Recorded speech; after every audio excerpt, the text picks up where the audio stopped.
It all came back to me in a dream, or maybe a memory I tried to bury deep. That tarnished key to room 6. I woke up gasping, sweat slicking my skin despite the chill in the air.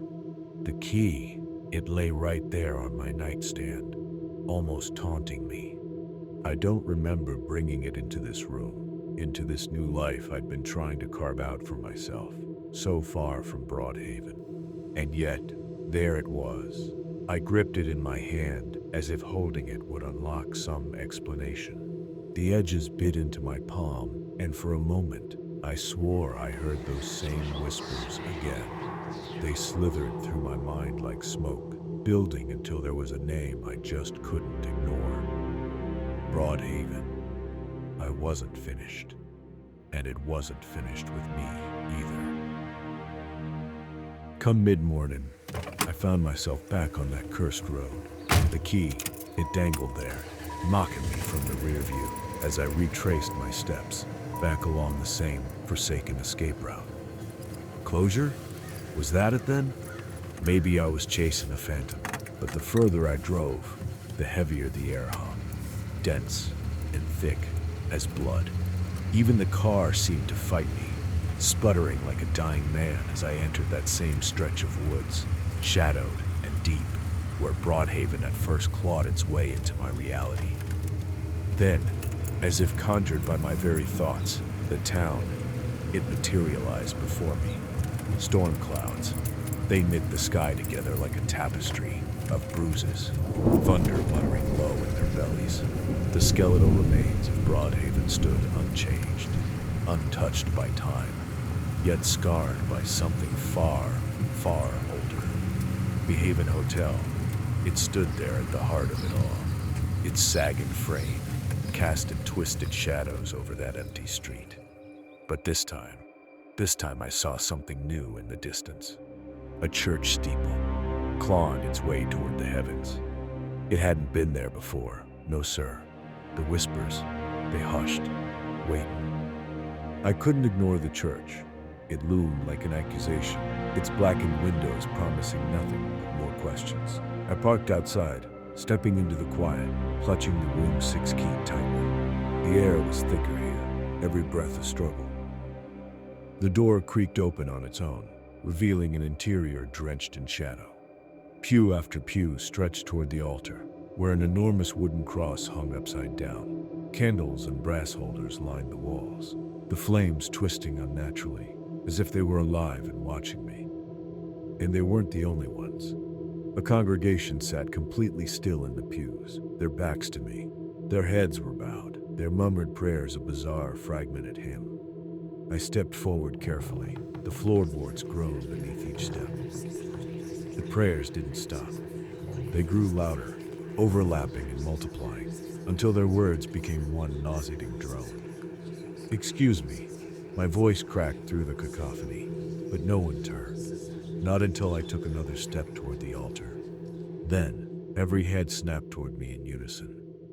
Their eyes gleamed, wide and empty like glass. I bolted for the door, see. The whole congregation, they surged toward me, like a tide coming in. But something wasn't right. Their footsteps, heavy, disjointed. Yeah, and their limbs jerking like puppets on frayed strings. They started closing in quick. Doors slammed shut before I could reach it, trapping me like a rat. Behind me, a sea of bodies filling the aisle, their mouths spilling jagged, guttural sounds that seemed to twist the very air. Why are you here? One of them hissed, a woman, face half formed, like molten wax frozen mid-drip. The key doesn't belong to you. The key. My fist clenched around it, yeah, instinctively. I don't know what you want, I shouted, my voice trembling. Turn what you've taken, another voice growled, this one older, cracked like an old record. The crowd parted a bit, revealing someone at the back. It was the clerk from the Haven Hotel, it was. You've come back, he rasped, a wicked grin spreading across his face. His teeth were blackened stumps, eyes glowing with that unholy light, same as the congregation. All doors lead here, you see. That key, It has a purpose. What purpose? I managed, trying to keep my voice steady. To open the way, he said simply. His words sent a chill down my spine. I glanced around frantically, spotting a staircase near the side of the altar. Maybe it led to an exit. With no better option, I sprinted for it, ignoring the furious shrieks erupting behind me. I hurtled down the stairs 2 at a time, damp, narrow passage quickly giving way to an open basement. My breath caught. It was the same altar I'd seen beneath the Haven Hotel, down to the symbols etched into the floor. But now, it pulsed faintly, like a heartbeat. The whispers closed in on me down here, growing louder with each passing second. The way must be opened, they urged. The congregation's footsteps pounded behind me. I knew I didn't have much time left. My eyes fell on a tarnished lock embedded in the altar's side, and my stomach plummeted. Yeah, it fit the key perfectly. Damn it. Before I could think, a hand grabbed my shoulder. It was the clerk again. It's time? He said, yanking me toward the altar forcefully. No! I fought back, twisted free. I'm not opening anything! His laughter was hollow and mirthless. It's bigger than you. You can't stop it. I turned and bolted, crashing through the basement door just as the congregation descended. Screams followed me up, their inhuman echoes chasing me to the surface. I barely made it back to my car, pulse roaring in my ears like a death knell. The congregation, they were spilling out into the street, their forms riven and twisting in ways that just ain't natural. Suddenly, thunder cracked the sky, and a violent wind ripped through the air. Above the church, the clouds darkened further, coiling into a shape both grotesque and godlike. It was watching me, I swear. I floored the gas, speeding away as fast as the car could carry me.